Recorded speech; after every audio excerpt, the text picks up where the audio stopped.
Okay, we're back. So we're gonna show you how to turn the outside water spigots off. We found our outside water spigot right up in here. There's some corrosion on there, and I'll spray it with some soapy water to kind of loosen it up.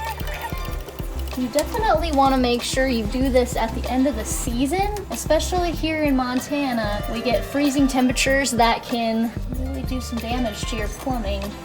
Are you having a little trouble with that there, babe? It's really corroded there. I don't... Need a little muscle down here? Why don't you try it out here? Ooh, it is on there pretty tight. I told you so. Okay, so now that we got the water shut off from the inside, now we are gonna do the easy part, which is taking the hose off and actually lining it up for winter time. You just unscrew your hose.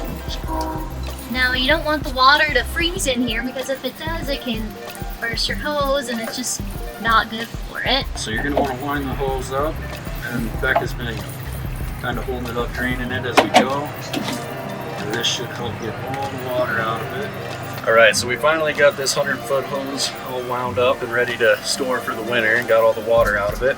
A little trick here is you take this and you screw it into this part, and the reason for this is so no bugs or mice or anything crawls up in there, or spiders. You don't want that. Definitely don't want them. Makes for easy hanging in your garage or storage area for the winter.